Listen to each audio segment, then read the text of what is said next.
इस वीडियो में हम बात करेंगे 9th main topic human genome project. Human genome project जो है वो लॉन्च किया गया था 1990 में और इसको मेगा प्रोजेक्ट भी बोला जाता है और it is called international human genome sequencing consortium.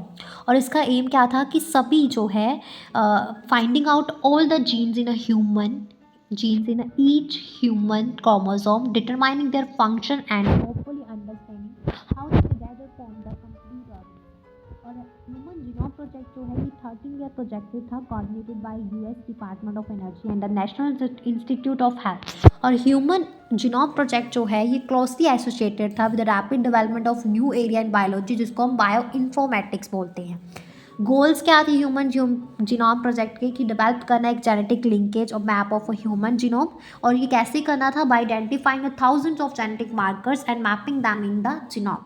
और ऑब्टेन करना एक physical map of human genome.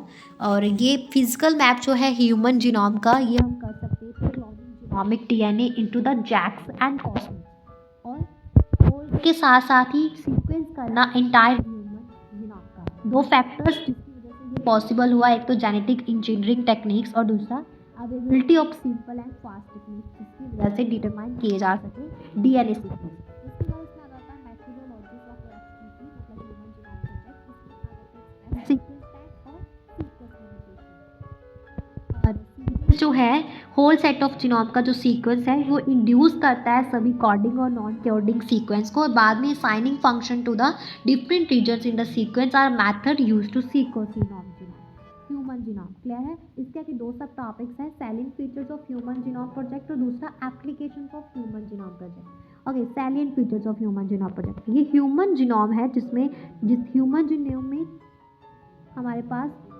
3164.7 million nucleotide base pairs है और एवरेज जीन जो है वो कंसिस्ट करता है 3000 बेसिस को, बट साइज जो है इसका ज़्यादा होता है, ग्रेटली होता है। और with largest non human genome being a dystrophin at a 2.4 million basis. Total number gene जो है उसकी एस्टिमेटेड अगर बात करूँ तो इट्स 30,000। और लगभग सभी जो है न्यूक्लियोटाइड बेसिस जो है एग्जैक्टली सेम होते हैं पेपर में। ओके, और functions of over 50% of discovered genes are unknown. और 2% से कम जो है जीनोम कोड्स वो प्रोटीन के लिए यूज़ होते हैं। और रिपीटेड सीक्वेंस मतलब stretches of a DNA sequence that are repeated many times, sometimes 100 to 1000 times, make up a very large portion of human gene. जो रिपीटेड सीक्वेंस है वो ह्यूमन जीनोम का बहुत लंबा पोर्शन बनाते हैं। क्रोमोसोम 1 जो है वो most gene 2968 and the Y जो है वो फ्यूएस्ट जीन बनाता है 231।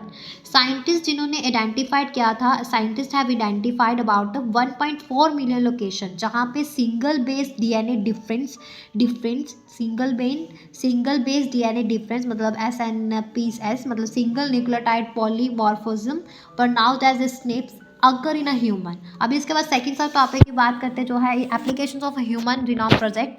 तो having the complete sequence of human genome हम इनेबल है एक रेडिकली न्यू अप्रोच करने के लिए टू अ बायोलॉजिकल रिसर्च, एक सिस्टमेटिक अप्रोच जो है on a much broader scale. जितने भी जीन्स हैं एक जीनोम में वो क्या करते हैं, जितने भी जीन हैं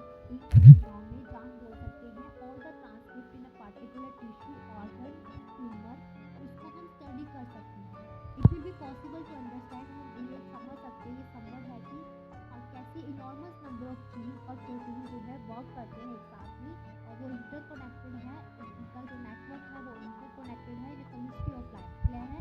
तो यहाँ पे हमारा जो 9th टॉपिक है वो भी फिनिश होता है।